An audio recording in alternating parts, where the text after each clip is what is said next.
akan menyampaikan tujuan pembelajaran pada pagi hari.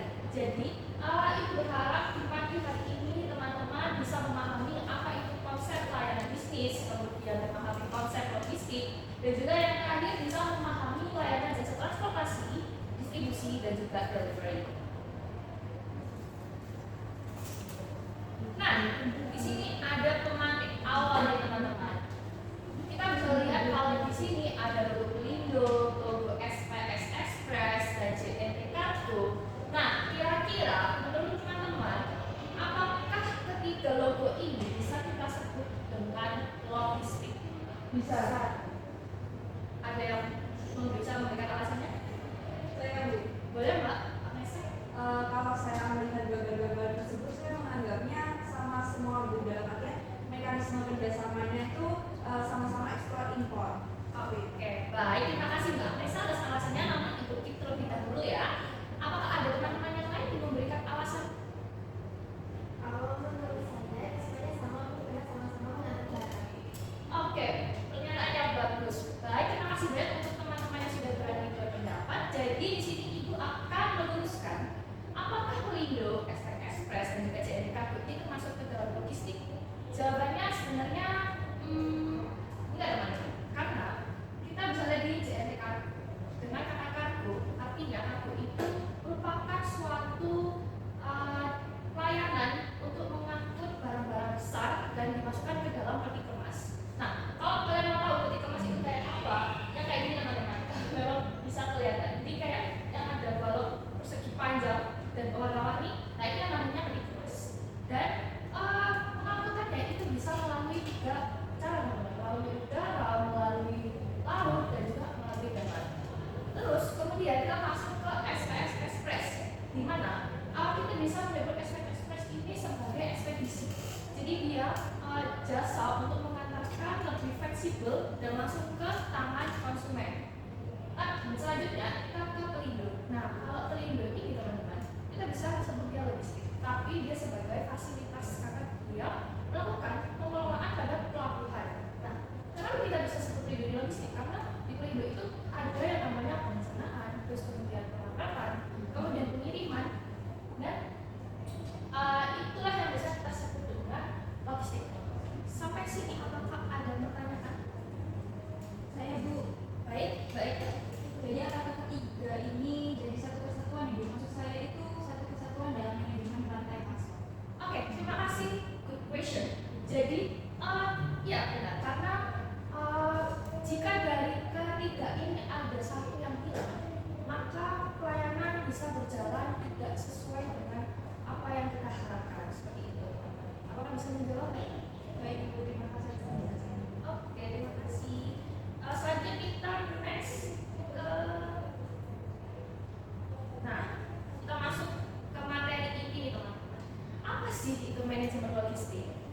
Jadi kalau teman-teman bisa menyimpulkan dari pemahaman kita di awal tadi, kalau logistik itu adalah proses perencanaan dan pengendalian aliran barang mulai dari bahan mentah sampai ke barang jadi, serta informasi terkait dari titik asal, titik awal ke titik konsumsi untuk memenuhi kebutuhan pelanggan secara efektif. Nah, singkatnya teman-teman bisa ingat namanya 3M. Ini ada mengelola pengadaan, kemudian mengatur penyimpanan, dan juga yang terakhir ada menggerakkan transportasi alias mengirim barang ke tujuan atau ke konsumen. Tapi di sini apakah ada pertanyaan? Belum Ibu. Oke, kalau belum, Ibu akan lanjut ke fungsi manajemen logistik. Nah, Ibu akan membuat suatu analogi. Jadi, bayangkan teman-teman ini adalah calon CEO yang ingin membangun sebuah kedai kopi. Nah, kalau kalian ingin membangun sebuah kedai kopi, langkah pertama apa yang akan kalian rencanakan untuk membentuk yang namanya kedai kopi? Ini sudah, oke, Mbak. Menurut saya awalnya itu memerlukan biji kopi dulu, banyak dulu, lalu belum berapa banyak sih yang akan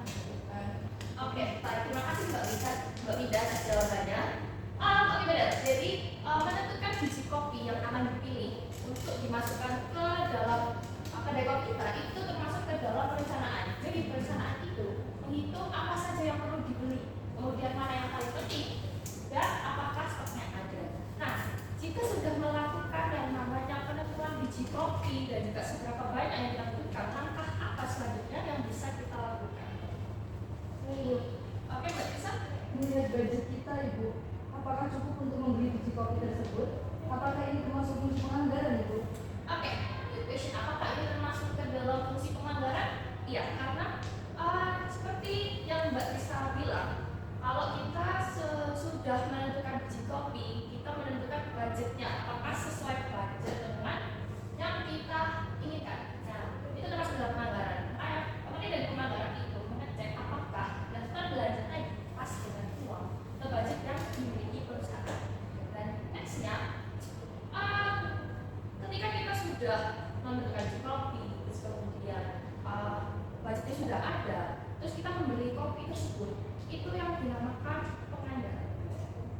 Jadi pengandaan adalah proses pembelinya, mulai dari pilih penjual sampai cek barang yang datang. Kemudian setelah pengadaan, langkah apa yang bisa kita lakukan? Saya belum. Boleh Mbak Vivi? Menurut saya, setelah kita membeli biji kopi itu pastinya kan disimpan di gudang, terus secara rapi agar semua disalurkan jika ada pesanan, lalu juga merawat kopi dengan menaruhnya di suhu terbaik agar tidak berjamur. Jadi ini masuk ke fungsi manajemen logistik penyimpanan ini. Oke, benar. Jadi di fungsi manajemen logistik penyimpanan dan penyaluran itu menaruh barang di gudang dengan rapi, lalu dikirim ke orang yang butuh sesuai aturan.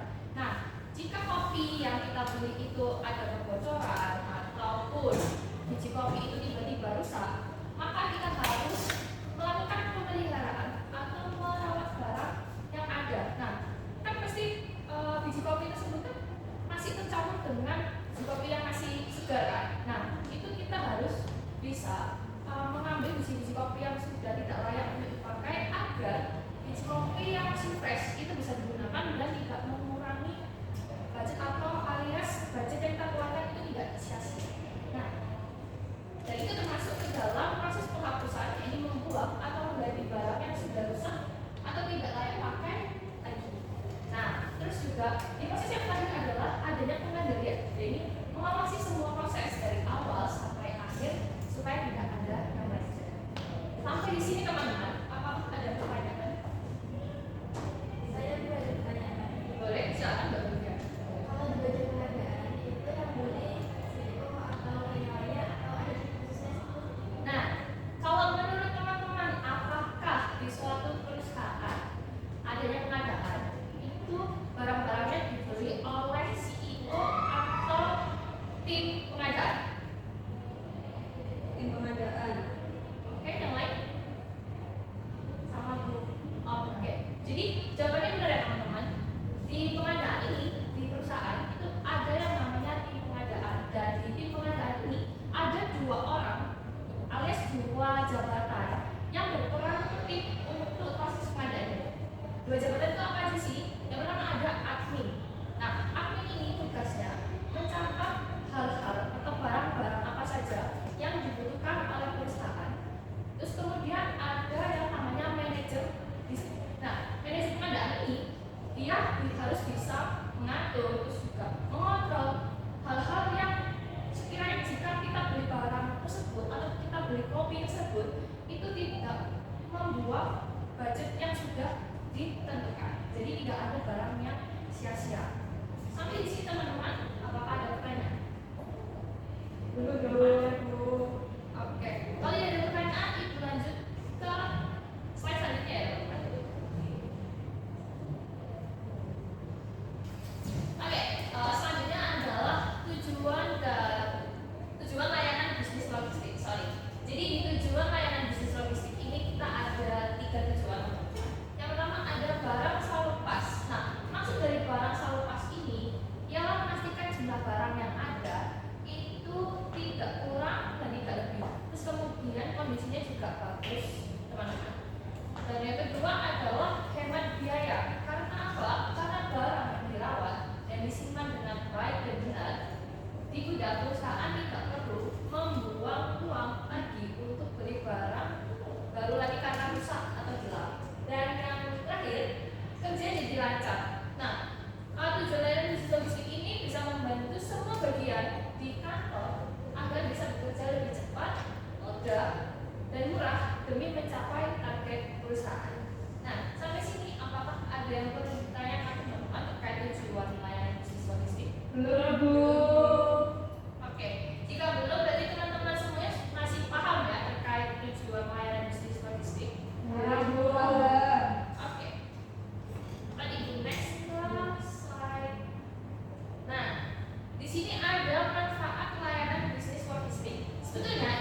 sudah mempersiapkan singkatan yang mungkin bisa membantu teman-teman untuk mengingat apa aja sih manfaat layanan bisnis logistik. Namun, mohon maaf sebelumnya, di tulisan ibu ini tidak urut ya teman-teman. Jadi mungkin ibu akan mulai dari sesuai urutan aja ya.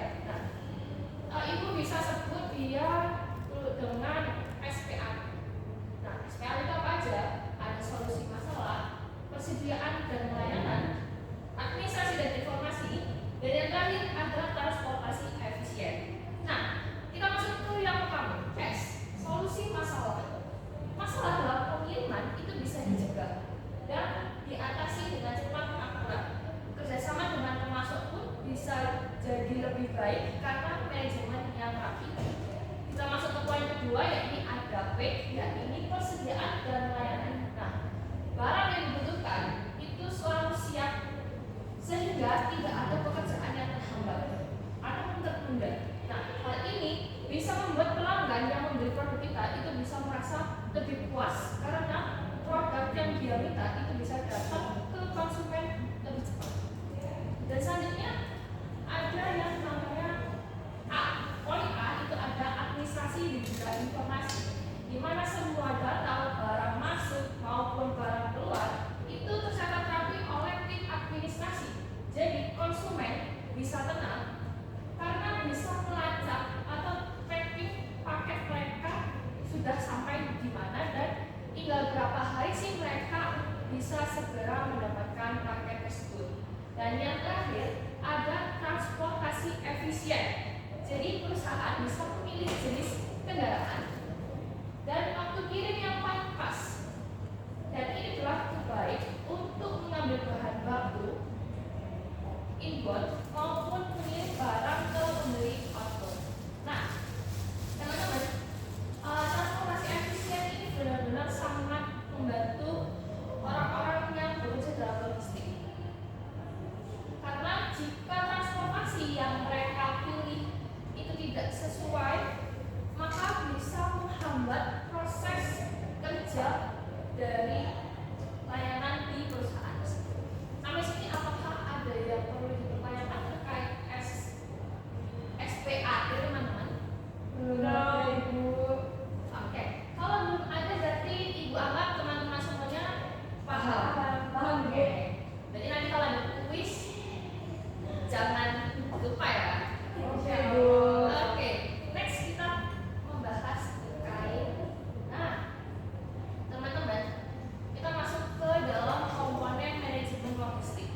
Jadi komponen manajemen logistik ini adalah komponen-komponen yang membantu proses terjadinya pelancaran di suatu logistik. Nah, ada apa aja sih?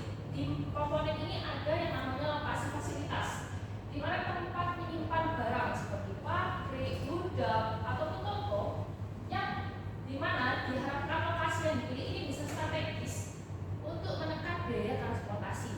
Nah, yang kedua ada transportasi itu sendiri. Namanya transportasi itu berarti sarana untuk menyelesaikan layanan pengiriman kepada pelanggan.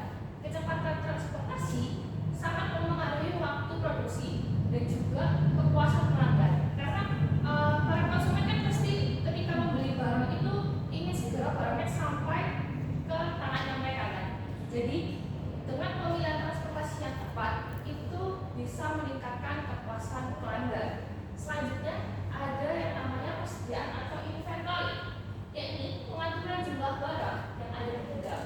Tujuannya itu agar jumlah dan kualitas barang tetap terkendali.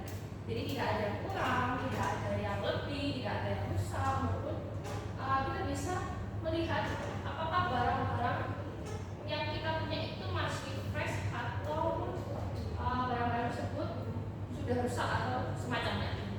Dan selanjutnya itu ada komunikasi teman-teman. Nah, komunikasi ini penting banget karena sebagai jembatan informasi antar bagian agar pelayanan jadi cepat dan tepat. Dan yang terakhir ada penanganan dan penyimpanan. Nah, di mana penanganan dan penyimpanan ini adalah cara kita untuk membungkus atau pengemasan, pengepakan dan menggerakkan barang secara efisien agar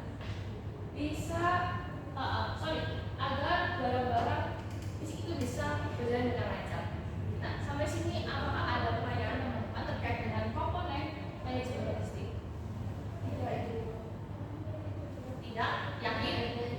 Yakin Ibu? Yakin? Seberapa yakin kalian? Sangat yakin. Oke. Berarti Ibu anggap teman-teman semuanya sudah memahami terkait komponen manajemen logistik. Kita masuk ke selanjutnya. Nah, ini teman-teman. Ini hal-hal yang bisa kalian pahami dan juga ini juga termasuk sebagai hal yang penting dalam proses logistik. Ini jenis layanan bisnis logistik. Nah, di jenis layanan bisnis logistik ini kita ada 6 jenis teman-teman. Tapi yang pertama Ibu tampilkan 3 jenis yang sering kita ketahui. Nah, yang pertama ada air freight service, di mana layanan melalui udara. Jadi layanan ini itu mengangkat barang-barang kita dengan pesawat udara. Jadi kalau memang pengangkatan barang itu melalui udara, otomatis pengiriman jadi lebih cepat. Namun harga yang dikeluarkan itu tidak murah teman-teman. Terus yang selanjutnya ada sea freight service. Udah namanya sea, berarti yang artinya laut. Nah, pengiriman ini itu melalui laut. Terus kemudian waktu yang dibutuhkan itu lebih lama. Namun muatan yang dibawa itu lebih banyak. Dan untuk harga itu bisa tergantung dari layanan jasa yang ada. Jadi beda layanan, beda harga. Dan yang selanjutnya ada land freight service, di mana ini layanan di darat.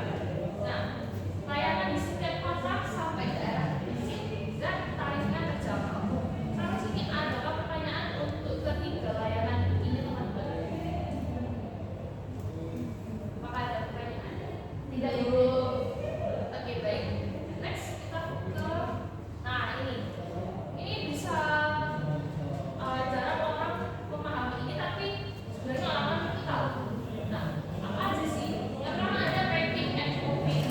Kalau misal kalian pernah lihat di tanggal kalian tiba-tiba rumahnya itu kosong dan barang-barangnya itu dikemasi dengan baik itu dengan kardus, terus kemudian dengan bubble wrap atau sejenisnya, dan juga membawa truk. Namun pas kalian tanya apakah tetangga ini mau pindah jauh, tapi ternyata enggak, nah itu bisa kita sebut dengan packing and moving, di mana layanan khusus untuk pindahan kantor atau rumah yang mencakup pengecekan, pengemasan dengan material aman seperti bubble wrap atau peti kayu hingga pengantaran ke lokasi baru. Nah, selanjutnya ada yang namanya gudang atau warehouse. Ini biasanya kalau misal kita pakai jasa Shopee. Nah, di Shopee itu kan juga punya yang namanya warehouse. Jadi barang-barang teman-teman semua, gak hanya barang-barang teman-teman, tapi barang-barang orang lain itu masuk ke dalam warehouse ini. Nah, pergudangan ini apa sih? Jadi layanan penyediaan tempat atau fasilitas besar seperti depo atau peti kemas menyimpan barang dalam jumlah banyak guna menjamin kualitas barang agar tidak rusak. Nah, terus next yang terakhir adalah special handling shipment. Jadi udah namanya spesial, berarti penanganan khusus. Nah, layanan pengiriman ini tuh untuk barang-barang yang punya karakteristik khusus. Misalnya kayak fast food. Jadi kan kalau fast food itu kita nggak bisa langsung mengemas secara istilahnya orang bahasa Jawa itu bilang nyawur, terus sembarangan. Nah, di pengemasan itu kita harus memberikan kayak es batu atau hal-hal yang bisa membuat produk itu tetap dingin. Nah, itu yang namanya special handling shipment atau penanganan khusus. Sampai sini teman-teman, apakah ada pertanyaan untuk jenis layanan bisnis logistik, baik sebelumnya maupun yang saat ini? Benar atau tidak? Ya benar. Oke, kalau sudah paham bisa Ibu lanjutkan ke. Oke, nah di sini ada proses layanan teman-teman. Sesuai sama ucapan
bisa memasukkan data lokasi asal dan tujuan barang tersebut mau kemana untuk menentukan jarak, baik itu contohnya kayak di dalam kota, antar kota, ataupun luar negeri. Nah, yang ketiga ada waktu pengiriman. Jadi para konsumen itu bisa memilih kecepatan kirim yang mereka inginkan. Kayak si cepat, teman-teman tahu ekspedisi cepat kan? Tahu. Nah, itu kan dia juga memfasilitasi adanya pengiriman kilat, pengiriman cepat maupun pengiriman biasa, sama seperti CNE. Dan itu walaupun namanya hampir sama kayak kilat dan cepat, sebenarnya berbeda teman-teman. Tergantung estimasi yang ditawarkan dari layanan ekspedisi tersebut. Karena setiap layanan ekspedisi itu punya mekanisme atau cara yang berbeda-beda. Nah, selanjutnya di check on cost dan yield. Sistem otomatis bisa menghitung biaya berdasarkan pilihan jarak, waktu, berat yang telah dimasukkan oleh konsumen. Nah, terus kemudian ada yang namanya proses pembayaran. Jadi proses konfirmasi pesanan dan melakukan pembayaran secara sistematis yang dilakukan oleh konsumen. Dan yang selanjutnya ini ada konektivitas on process. Jadi di mana barang diberikan label dan status pengiriman itu sudah mulai bisa dilacak oleh konsumen. Dan yang terakhir setelah pasca layanan, jadi konsumen ketika sudah menerima barang yang ada itu atau barang sampai, konsumen bisa memberikan penilaian atau feedback baik dari segi pengemasan, dari segi kecepatan pengiriman ataupun hal-hal lain yang berkaitan dengan manajemen logistik. Sampai sini apakah ada yang perlu dipertanyakan? Ya, itu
Enggak bu, saya Nah, itu coba. jangan ganggu temannya ya Mbak Tisa.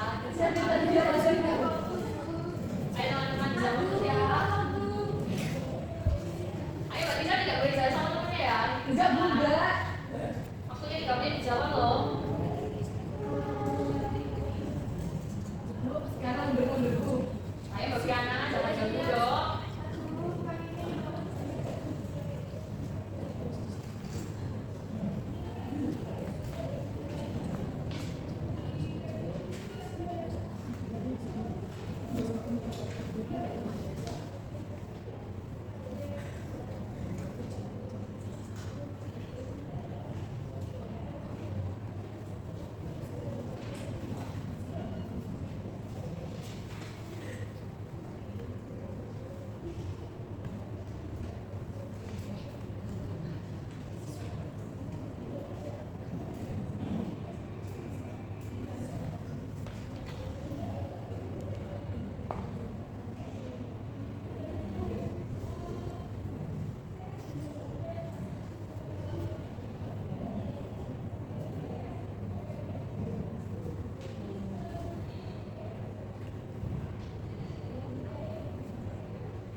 Oke, apakah pekerjaan studi case teman-teman sudah selesai semua? Iya bu. Ya benar. Ya benar. Tambahin waktu bu katanya ibu. Enggak bu. Jangan ya teman-teman. Oke, karena pekerjaan waktu studi case kalau 3 menit ini sudah selesai, apakah ada dari teman-teman yang ingin mengajukan diri? Ya. Oke, bisa maju ya Mbak Winda. Maju. Oke, bisa disampaikan hasil dari analisis studi case menurut Mbak Winda. Oke, hasil analisis dari saya, ini kan ceritanya kata cara meminta kertas ke kantor pusat ya ibu. Benar. Nah, untuk yang pertama itu saat distribusi itu kita menanyakan dulu ke kantor pusat. Apakah kertasnya itu tersedia? Lalu kalau sudah tersedia, meminta ke kantor pusat agar dipersiapkan atau dikemas. Lalu yang ketiga, kita pilih alat transportasi yang bisa saja, misal seperti mobil box, biar perjalanannya lebih cepat. Oke, sudah Mbak Winda? Oke, terima kasih Mbak Winda atas jawaban studi case-nya. Mari beri tepuk tangan untuk Mbak Winda teman-teman. Mbak Winda bisa dipersiapkan dulu. Oke, jadi jawaban studi case analisis dari Mbak Winda ini sebetulnya sudah benar teman-teman. Namun di sini Ibu akan menambahkan beberapa hal. Nah, jadi benar ya. Proses distribusinya itu yang pertama kita harus mengecek apakah di gudang pusat itu stok 50.000 kertas itu masih tersedia atau tidak tersedia. Nah, kemudian kita bisa melakukan komunikasi di mana bagian kantor cabang harus menghubungi bagian gudang melalui sistem informasi agar permintaan mereka bisa segera diproses. Nah, proses pengambilan barang dari rak gudang dan membungkusnya agar tidak rusak saat terkena hujan atau debu. Jadi di sini kita memang perlu packing yang baik karena jarak dari gudang pusat ke kantor cabang itu sejauh 20 km. Nah, terus untuk transportasi yang digunakan, nah sangat benar sekali ya teman-teman. Kalau Mbak Wida bilang menggunakan mobil box bu. Nah, alasannya itu karena 50.000 kertas itu punya beban sekitar 125 kg, alias 1 ring itu beratnya 2,5 kg. Jika kita memaksa mengirimkan dari gudang pusat ke kantor cabang menggunakan motor, terlalu beresiko dan tidak muat dalam satu kali jalan. Tapi jika kita menggunakan truk yang besar itu teman-teman, nah itu juga bisa efisien karena biaya yang dikeluarkan akan lebih mahal. Dan jika kita menggunakan truk dan kemudian berjalan di tengah kota, itu sulit menembus kemacetan kota untuk jarak 20 km. Nah, untuk sistem delivery, jadi tadi Mbak Wina belum menyatakan terkait sistem delivery ya. Di sini bukan menambahkan sistem delivery-nya, di mana kepala bagian itu bisa request terkait layanan kilat atau ekspres karena kebutuhan verifikasi itu segera. Gitu. Nah, kalau aktivitasnya itu kepala bagian itu bisa menggunakan aplikasi pelacak dan tenaga kantor cabang bisa memantau posisi armada yang membawa kapasitas itu secara real time. Jadi kayak kalian tahu Gojek terus Gosek, itu kan dia ada yang namanya pelacakannya. Nah, itu diperlukan agar kepala bagian juga mengetahui di mana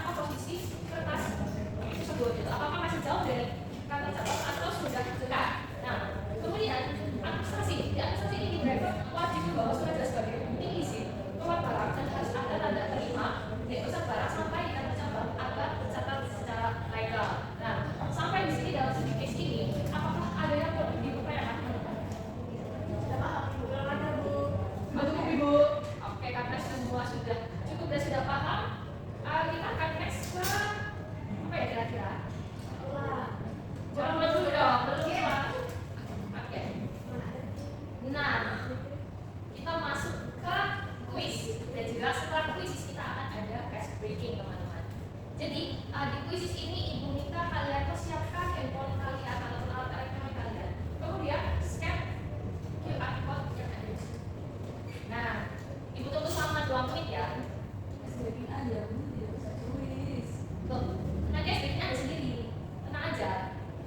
Kuis ini untuk ibu tahu apakah kalian sudah memahami materi yang kita belajar pada hari ini.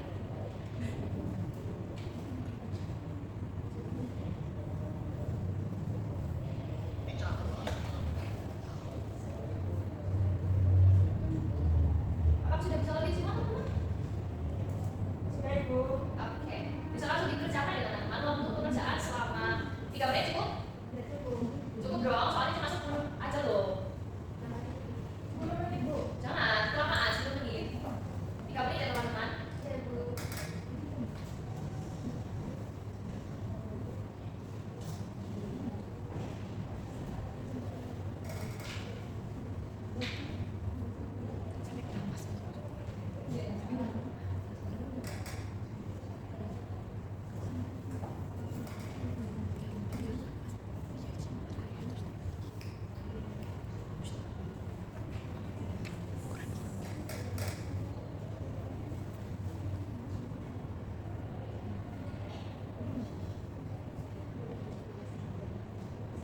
Di sini Ibu pantau semuanya sudah mengerjakan. Nilainya bagus-bagus ya teman-teman. Atau kamu mudah? Sangat mudah Ibu. Oke, berarti kalau sangat mudah teman-teman sudah bisa memahami ya materi yang kita pelajari pada pagi hari ini. So, kita lanjut ke ice breaking. Nah, oke.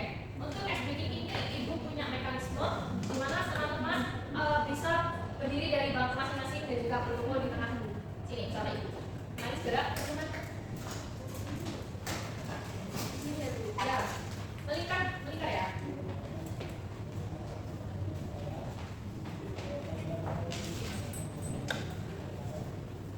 Oke, jadi di sini mekanisme permainan ice breaking ini Ibu sebut dengan snowball. Nah, ini apa?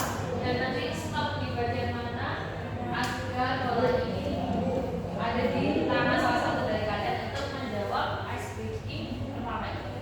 Ayo, mulai mau nyanyi lagu apa ya? Boleh. Kalau itu ada 5 ya. Jadi mulai dari sini dan teman-teman bisa langsung nyanyi aja. Ibu juga. Oh ya udah. Oke, sudah semua? Sudah. Oke, kita mulai dari 3, 2, 1. Kartu ada 5, lupa warnanya, hijau kuning kelabu, merah muda dan biru, terus salon hijau.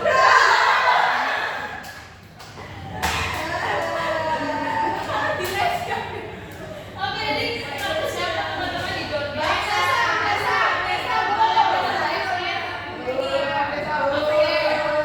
Oke, kalau untuk Agnes sendiri, Mbak Agnes yang bisa lihat di sini, Mbak Ida bisa lihat sedikit. Oke. Kalau teman-teman apa? Nah, proses layanan di sini start dulu.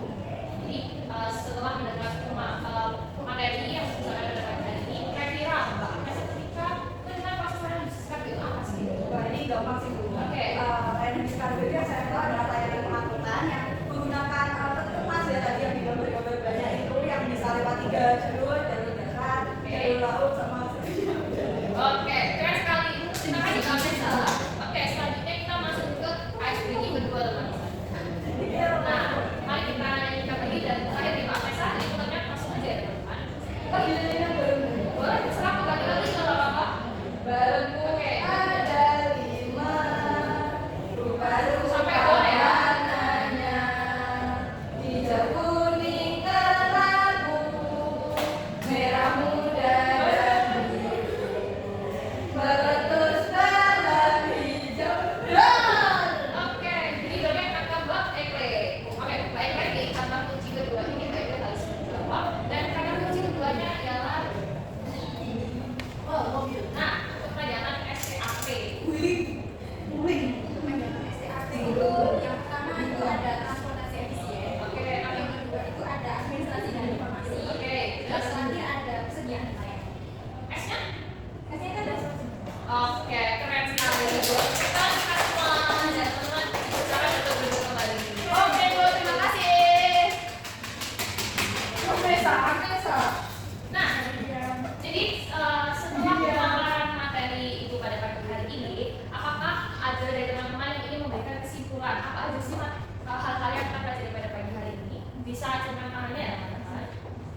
planning, pengadaan, penyimpanan, dan pengendalian. Logistik itu ibarat otak yang mengatur segala agar biaya perusahaannya tetap hemat. Oke. Oh, ada lagi Bu. Oke. Sedangkan layanan pengantaran itu semacam pastinya atau output dari logistik yang fokusnya memindahkan barang dari titik satu ke titik lain. Cukup Ibu, terima kasih. Oke, wah keren sekali ya Mbak Tisa ada jawabannya.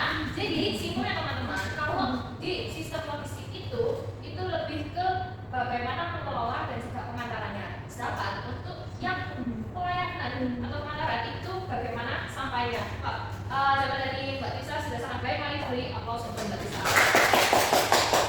Oke, selanjutnya di minggu depan kita akan belajar terkait dengan dokumen-dokumen penting pada manajemen logistik. Jadi ibu minta teman-teman semuanya besok sudah harus siap terkait materi dokumen-dokumen logistik penting di manajemen logistik. Karena siapa tahu di minggu depan ibu akan langsung mengadakan kuis dadakan. Wow. Oke, Aku berarti ya nggak apa-apa biar kalian nggak biar kita tahu kalian sudah belajar atau belum malam kemarin. Oke, mungkin cukup sekian dari pemaparan ibu pada hari ini. Kurang lebihnya ibu mohon maaf dan bila ada kesalahan kata mohon dimaklumkan.